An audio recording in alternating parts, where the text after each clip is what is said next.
But as an eSTP, we have an extroverted sensing function. But almost as importantly, we have an introverted thinking function. So we won't see that as much, but he is a fairly good strategist. To the curious, the seekers, and to the experts, welcome. Congratulations to Great Britain, who have recently elected a new Prime Minister. And we are here today to analyze his personality type to the extent that we are able.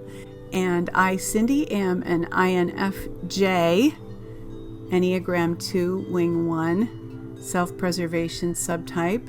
And with me to do that are Ken. Hello, Ken. Hi, Cindy, and I'm an INTJ, Enneagram 9. And Don. Hello, Don. Hello, Cindy and Ken. And I am an INTJ also, but Enneagram 5, social subtype, equal wing. So I take that to mean that a person can have an MBTI type in common with someone and yet have a different Enneagram type. Might that be happening in the character that we're looking at today and who we're comparing him with? Definitely. I certainly think so too. Sure. We have a new British Prime Minister, and very significant politically. We'll go into that a little later in the show. Pretty self-evident, and he is an interesting character. He's being compared to President Trump, and we'll also in this show be pointing out the fact that there are some differences. And we have a seasoned politician. His full name is Alexander Boris de Pfeffel Johnson.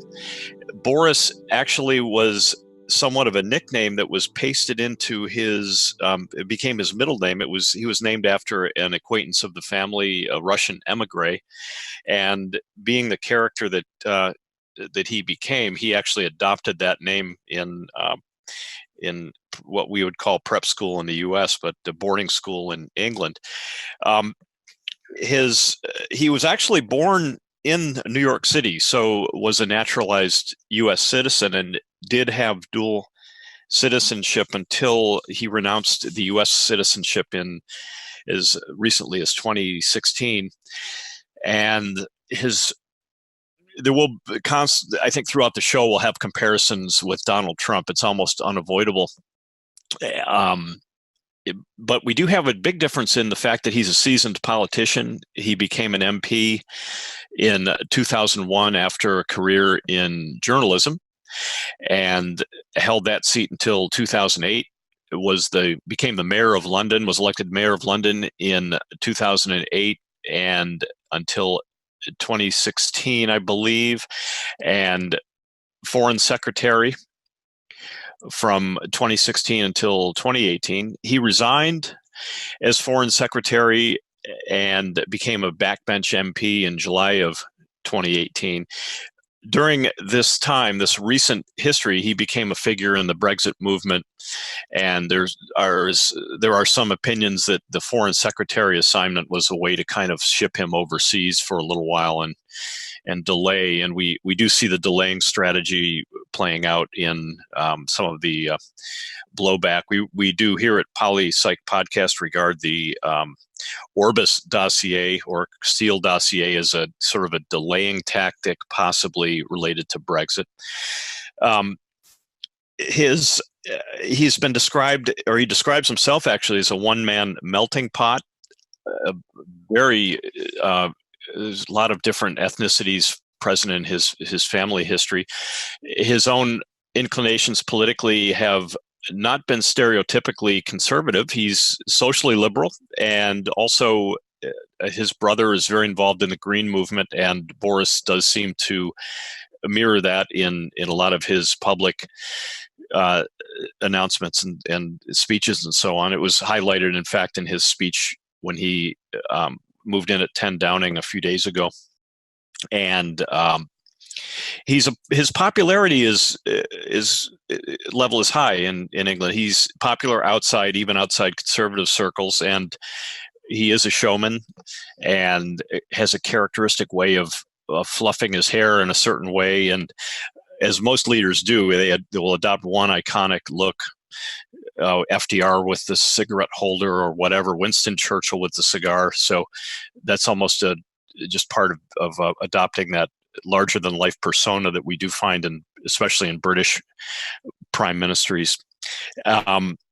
So from there, I'd say I'll turn it over to Don, though, for a little more contemporary view of his impact. Well, of course, the political arena that we find ourselves in, as Ken alluded to, is the Brexit that Boris has promised to deliver by October 31st. And so he's taken a bold position, but boldness is what's required in the hour. And it remains to be seen how successful he will be. He does say he's going to try to get a deal, but if he doesn't get a deal that I believe he's implying that the people are happy with and that he's happy with, he obviously knows that Theresa May tried 3 times to make a deal that the people didn't want and was unsuccessful. He's not going to go down that road. I'm sure that is the case, but we don't know what this exit from the European Union is going to look like. But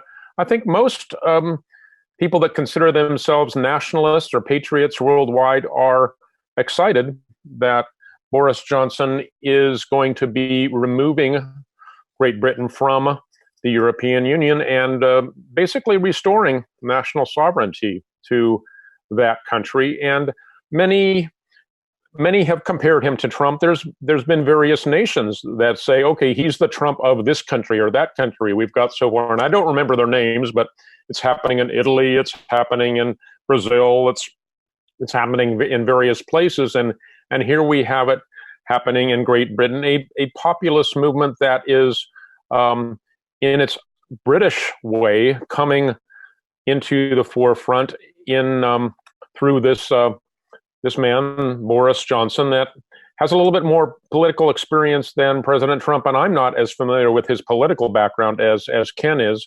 And but I have studied his personality a little bit, and it kind of fit a pattern that I see happening with Great Britain. He's Churchillian in the way that I see the boldness of a politician coming to the fore within the nation of Great Britain. Of course, Winston Churchill had to operate within the constraints of what the king wanted, and then in the era of World War II, he was assertive in defending the British Isles from Nazi Germany and was quite bold out of necessity in doing so. And it's like history is repeating itself because another bold individual is rising to the challenge. In the war is being fought again, but in a slightly different arena, but in more abstract, less having to do with guns and bullets and tanks and airplanes, and more in the way of political strategy and extra governmental organization. So we did listen to the speech that Boris gave in front of Parliament, and have some ideas about that we're going to discuss moving forward. You know, all I really want to know is, Ken, did you say one of his names is De Pfeffel? Well, I might not have pronounced that properly. Let me look back and see. D-E and then capital P-F-E-F-F-E-L. Is that Dutch or? Not sure, but he's as he describes it, a walking melting pot, one man melting pot. He's even got ethnicity in the Islamic countries, and I read through the sort of between the lines, his interest in journalism might have been influenced by a Turkish relative in his family who had an impact on him early in life, and so he's not a stereotypical British, European. He's really been around. He's, like we said, he grew up in, I don't know if he grew up in the U.S. technically, but he was born in the U.S. and his parents were very well traveled. So one man walking melting pot. That's really, I guess that characterizes him that way just by listening to his names. Yeah, and I'll launch into the MBTI portion, and the consensus online is starting to form a little bit now that he's moved sort of to the front row of VIPs and on the world stage. So the consensus is eSTP, and I looked at a few other possibilities, but the most compelling case for this is the extroverted sensing function. And I'm going to also say that the perceiving function is fairly strong. It's an unusual profile to have in a leader, but it's very ironic when it does show up. It's usually during a time of titanic changes, and that would be we did a show on President Jackson, Teddy Roosevelt, and we would put President Trump in the same class as well. As coming after a long string of sort of complacency, we have this game changer, and it's very significant that it's happening in the UK, although there are differences that will be highlighted in the more granular Enneagram analysis that Don will do. But as an eSTP, we have an extroverted sensing function, but almost as importantly, we have an introverted thinking function. So we won't see that as much, but he is a fairly good strategist, and the strong extroverted sensing function also makes him very good at debating, and that was an early skill that he acquired in the boarding school era. He was an Eton graduate. That I guess makes I'm not as familiar with the sociological significance of the boarding school ties, but they are pretty significant. Once you're an Etonian, even if you move into Oxford, which he did do, you will always be an Etonian, and that social group tends to stay together. And he is a very outgoing character and has maintained friendships, although not noted for close friendships as much as sort of a socially cohesive group that he stays with. And very entertaining character. Anybody who's ever seen a speech will be amused at his very rapid fire and fast and on his feet responses. Similar to President Trump in that way. And although the main difference is there, at least in age, the age difference is significant. So we're going to see Boris for a long time as long as he hangs in there and does the right things. And he does seem to have a very solid backbone as far as internal ideology. But he mixes that with a little more broad-minded appeal to the fringe areas as well. So he's very well connected to the Green movement, as was mentioned, and also considered socially liberal. So he can wear the conservative label and still have this sort of broad appeal. And he is a divisive figure in a way, but in a different way. And that'll be parsed out also. I think Don will handle that a little better with the Enneagram explanation. The subsidiary functions in Boris, we have also likely an extroverted feeling function that's fairly strong in the tertiary position, and that preserves his sort of. He does have a layer of social harmony that shines through the clown aspect, and he flaunts the clown persona. He lacks the capability to become embarrassed with his own behavior, which is, and I'm saying that in a nice way, but the extroverted perceiving sensing type does have that ability. Usually the judging type will reflect a little more upon their behavior and make a conclusion that they're feeling embarrassed, or a conclusion that about their own behavior that they may regret. But the extroverted sensor moves through reality, and it just like a bulldog. And it's Winston Churchill, same thing. He was also generally regarded as an ESTP, and again, coming at a time when there was a titanic shift in geopolitical arrangements with World War II, certainly. But again, they're all three are very different people, and I'll turn it over to Don now for a little more insight into how they might differ. Well, I have to say that when I look at somebody to try to determine the Enneagram type, I basically go by the feel of the energy that I sense coming from them, and the sense that I get of whether they're operating out of their head or their gut or their emotions. And sometimes it's not immediately apparent, but it was almost immediate with Boris. And I vacillated a little bit between 8 and 7. The rapid fire and quickness is definitely characteristic of a 7, somebody with a quick mind that can think on their feet, but also the sense of presence that you have with an 8, that when they walk into a room or when they stand up, there's really no questioning that they're the one in charge. And you do have that with Boris, and I think that characteristic basically led me to believe he's probably an 8 with a 7 wing. And of course, he would also have access to the 9 wing as an 8. And some of the nicknames, as you can see on the screen there, are protector, boss, top dog for an 8. They're the ones that are in control. They operate out of the will center, and you get a strong sense of grounding. They're very much in their bodies. They're very present physically. You get the feeling that they are a force of nature to be reckoned with. You definitely have that with Boris. You don't have the feeling that he's trying to get out some very abstract thought. You have the idea that he's communicating bluntly and clearly. And in a way, he has that in common with President Trump, but they're coming from almost opposite sides of the Enneagram, than with President Trump being a 3 and coming out of the emotion center. Now, the thing that President Trump, this is just an aside because we're going to focus on Boris, but as a 3, President Trump basically is very receptive to the emotions of others and can feed off a crowd in a way that an 8 doesn't typically do.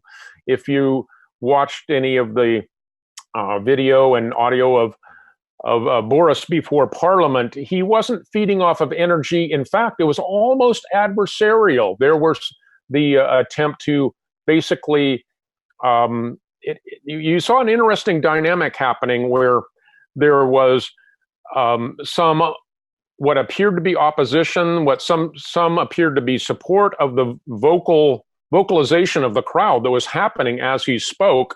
It wasn't really clear to me as an outside observer, not coming from the country, not knowing the intimate details of the politics. You could feel the energy kind of going back and forth, and the 8 was stirring that energy up in a way that 8s almost always do, but they seem to stir up the negative as well as the positive. Now, you could say President Trump does something similar, but I would say President Trump really has been baited, but he hasn't fallen for the bait many, many times. I'm not so sure that that's going to be what happens with Boris Johnson. He may actually end up falling into some traps, but we'll see. He's more of a seasoned politician, as Ken pointed out. So perhaps he's going to weather political storms well. Of course, we wish him well. I think that we hope that Great Britain is able to regain some of their national sovereignty, prestige in navigating these waters. So I believe that we've already made the comparison to Winston Churchill. It is in the psyche of the nation of Great Britain that a leader like this comes forward in the time when they need it. And Cindy might want to put the screenshot on there of the Great Britain as a 5 nation. There are generalizations that can be made about the character of a nation as it relates to the Enneagram. And Richard Rohr in this paragraph here does clarify that Great Britain is a 5-ish nation, and the 5s are the most, or one of the most, I should say, withdrawn types, but also a mental type. So the studious, withdrawn nature of the British people is well known, but there is a connection in the Enneagram to the 5, and that's a connection with the 5. When it needs that strength, it goes to 8. When it recognizes that it needs to be assertive to protect its territory, it will go to 8. That's a security point for the 5. So the 5 as a nation archetypically would go to 8 and defend its territory. And that is what has happened historically with Winston Churchill. And I believe we see that beginning to happen again with Boris Johnson. There's some other interesting characterizations on the screen there of the 5 nation that or the 5 archetypes that I won't get into, but I did just want to highlight that. Now, the United States, many people, and myself included, see United States as a 3-ish nation, 3s being very entrepreneurial, very business-oriented, very flexible, but also operating out of the emotional or heart center, which means that sometimes when we don't fully analyze things, we get duped, but oftentimes our flexibility is our strength. So the 3 nation, I think, has currently President Trump rising up as a champion of the national character. And of course, that's a compatible and not a difficult transition to make.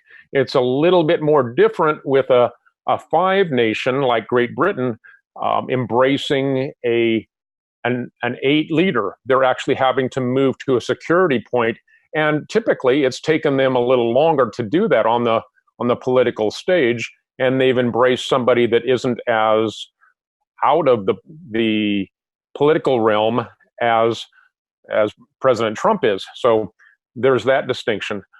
These are all just factors I'm laying out on the table to try to get the feel for what's happening. And as I see it, and I don't know, I know that Cindy has some thoughts on the Enneagram as it relates to Boris Johnson and President Trump that you might want to throw into the mix as well. It really was mostly what I noticed in watching him speak was something that you already referred to, is that he, when President Trump as a 3 speaks, even though they're both eSTPs, President Trump as a heart type makes a connection with the crowd, a heart connection. And as Boris Johnson was speaking in front of number 10 and before Parliament, he's looking at his notes. He's not making that connection, that deep connection with the crowd, and as you said, almost an adversarial feeling. And I also noticed that because I go by physicality a lot in looking at people's Enneagram types and trying to anticipate what their Enneagram type might be. I noticed his movements are the way he uses his hands. It's more like it's almost more like pushing against the crowd, as opposed to what a heart type would be to try to draw people in. Yeah, he's definitely choppier and less smooth than Trump. Trump will make circular motions with his hands often, but with Boris, you see more of an angular chopping kind of a motion. Yeah, it's almost like pushing. It's not, but that is the kind of the characterization of 8s, is that they define their territories, and then God help anybody who comes into their territory. But and as I'm not sure if you stated specifically that Churchill also was an 8. Is that correct? Yes, definitely. And I think we've also agreed that he's an eSTP, or Churchill was. I'm not sure, maybe J rather than P, not totally sure. Although I think probably functionally P. But yeah, ESTP. they're, eSTP. That's sort of the general consensus. And yeah. So I think we are looking at that as a frame of reference for the British people, kind of a Churchillian moment and kind of a reversion to that. And again, I think that whether or not the British people are ready to embrace that, it seems like they are. I think maybe as little as 2 or 3 years ago, they might not have been ready because things seem to be pretty normal. And there weren't at as much of a crisis point as we are now. And I think that's the global pattern that we're seeing, as I mentioned earlier, with nationalism rising, basically leaders rising up to defend what they have been as a nation, rather than be swept into a global bureaucracy that seems to have been prepared in the background, that people are deciding, hey, maybe we don't want to fully embrace this thing. And that's kind of what's happening here. But the dynamics are going to vary a lot depending on the nation and the character of the nation and the way in which they want to fight the battle. So it's going to look different in the different nations. And this is really the first time I've looked at the character of a leader that's come forth from a nation that is, I'm just going to say, resisting the globalist, all-encompassing world government, beginning to defend their territory. So we're crossing over in Great Britain from the head center to the will center, but they've done this before. So it will be interesting. I also think that it's interesting to look at the parallel. Now, I was trying to look it up as we talked because the idea just occurred to me, but I'm pretty sure that FDR was a 3. Franklin Delano Roosevelt, who during World War II was the president and the Churchill's counterpart. So I think we almost have a repeat of history for both nations there. Of course, FDR was Democrat and President Trump is Republican, and we often get caught up in the political labels. But I think the whole one of the main purposes of this show is to hopefully use psychology and the insights into the human psyche that it offers to be able to transcend the political labels and go into maybe a deeper way of what's going on psychologically with a nation and with its politics. And I do see at least the potential for a repeating of an FDR kind of a navigation and the beginning of a New Deal after the old New Deal. We're going to have some kind of a realignment politically and globally that President Trump is going to navigate in the United States, and that probably Boris Johnson will help to navigate in Great Britain in a way similar to Churchill did. Yeah, and I see, I did check on FDR and listed as ENTJ, which is a very rare type in both genders. And it was my second choice for Boris because I needed to hold on to that extroverted sensing function as a dominant factor, which is still plausible with the ENTJ. And like anything, I think the MBTI becomes a little bit hard to create as a straitjacket for personality, but I think the direction of the functions is kind of built into the psyche at an early age, or possibly even genetically. So the TJ factor, though, the thinking, judging type, would definitely come out in a chief executive, and it may actually grow onto the psyche as a primary go-to function in that regard. So that would essentially shift the eSTP over to ENTJ to preserve the same direction of, although the thinking function becomes extroverted. So, but the intuitive is forced into assuming more command because of the different variety of experience that you have to synchronize and pay attention to it. That when you're making a decision, it's multivariant. It's not a linear behavior like deciding to eat an ice cream cone or some of the clowning that goes on. So as time goes on, we may see, and there's a lot of time that will go on with Boris potentially. He's got a very long runway, being born in 1964. So on the world stage, he's comparatively young, not the youngest there, but he's on that side, differing substantially from President Trump's age track and also political experience. But Don or Cindy, how do you see the two?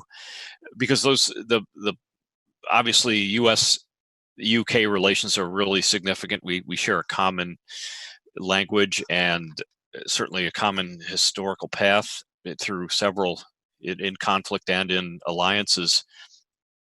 Well, I do think that there's potential for conflict there. Everybody seems to be focusing on the areas of common agreement, and there certainly are. They both are nationalists. They both want to basically get their nation out of the difficulties that it has become ensnared in. So they have that in common, but their methods will probably differ significantly. They may differ on strategy from point to point, but just focusing on the Enneagram styles, 8s are very different from 3s. And oddly enough, they actually are fairly often confused, mostly because they both are natural leaders. But the leadership of an 8 feels very different from the leadership of a 3.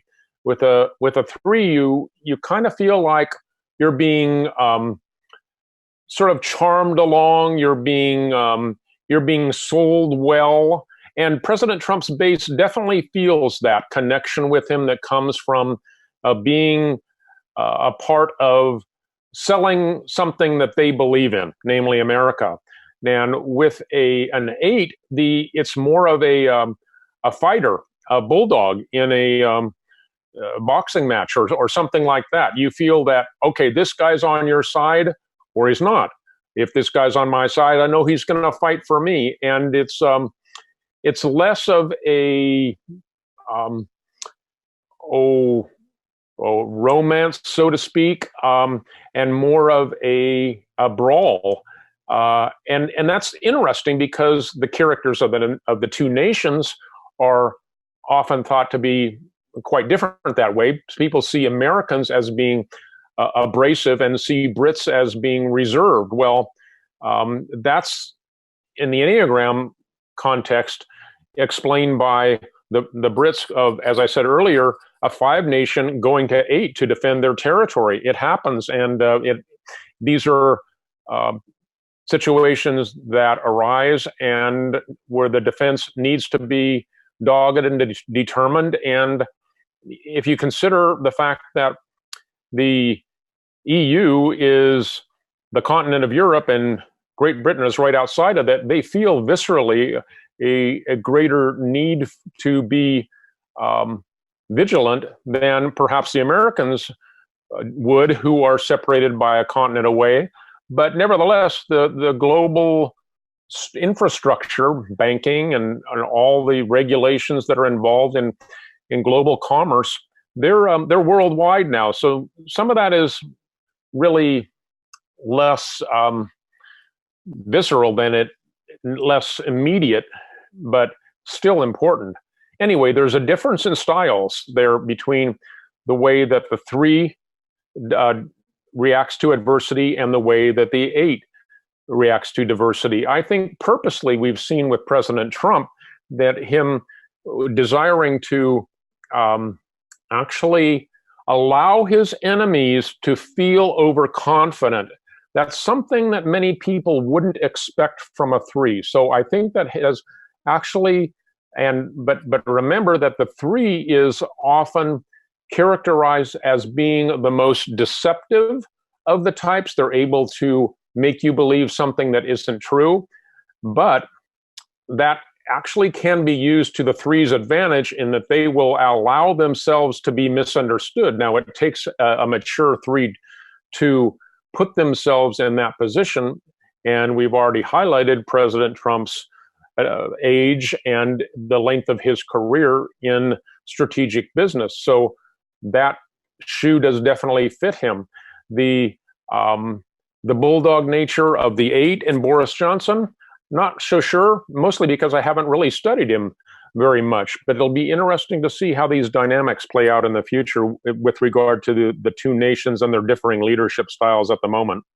The introverted thinking function theory does play out and probably will play out in both President Trump and in Prime Minister Boris Johnson. And the fact that you won't always see their strategy, they're very comfortable with withholding that instead of extroverting it like most average TJs.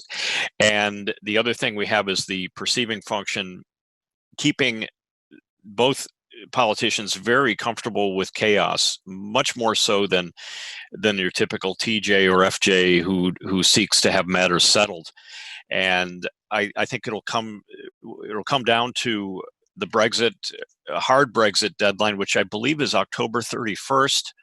And Boris tends to be riding two rails on that, the hard Brexit on the one hand, but then usually throwing out some at least verbal platitudes that he doesn't really want this to happen quite that way. And I think there's a little bit of give and take that isn't occurring on this, but it'll be his first test. So we do have Boris rising through this Brexit conflict as the primary impetus to propelling him through into power. It was really him and Nigel Farage and others who brought this issue to the forefront. And again, the complacency of the electorate is sometimes stirred by the eSTP type, and it's happened in history previously. And as we've alluded to, the Brexit vote itself that took place several years ago will be tested in the hard Brexit deadline, which I believe is October 31st. And how that works out, we'll see. But it's just part of the drama of our times.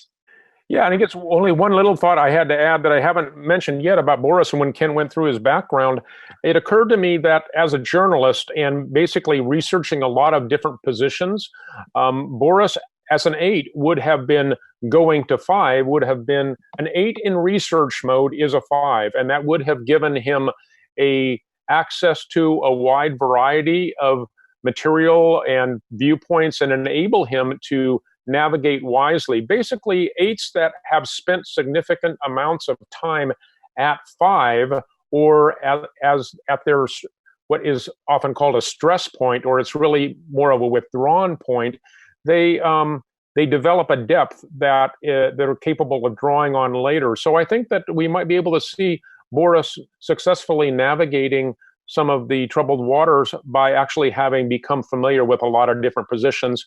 And I'm actually personally hopeful that he's able to do that with the Green Movement. Off the top, I'm not super comfortable with what he has said about that because I see it as often being a trap. So I'm hopeful that his connection to 5 is going to help him sift through some of the less than scientific aspects of the Green Movement.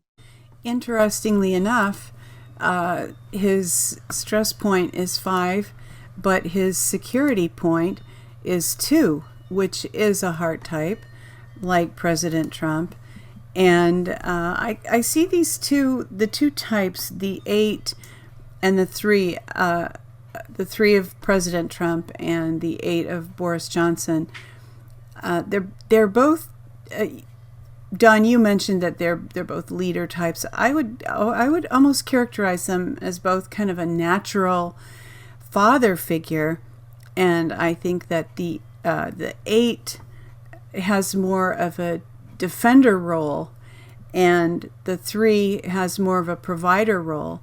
And I think that's really interesting how that plays out, even though to a large extent President Trump is moving to defend us from the deep state. But his emphasis is on raising the economy, providing jobs. He's really in a provider role, whereas Boris Johnson is I'm sure going to find himself in a defender role, as you both have drawn the parallels with Churchill, that the UK is in a struggle right now to preserve their independence from the rest of Europe, which is essentially what they were doing, what Churchill was doing during World War II. Something I've been thinking of throughout this as we talk about Churchill, the movie that was starring Gary Oldman, who played the role of Churchill, I believe it's called Darkest Days or something like that. That was excellent. It might help people to appreciate how Great Britain navigated the waters of troubled times right prior to D-Day in World War II. And I'll just close with I'm going to call it an item of news. that might get edited out later. We'll see. In 2016, Johnson wrote an obscene limerick about the Turkish president, and the poem won a competition. So we do see a similarity in the public sense of humor that is pretty much unrestrained and unmoored. And the poem goes something like this. There was a young fellow from Ankara who was a terrific wankerer. He sowed his wild oats with the help of a goat, but he didn't even stop to thank her. Yeah, that really I've never makes heard me of think anything that in such bad taste. There's something about the five as the Enneagram type.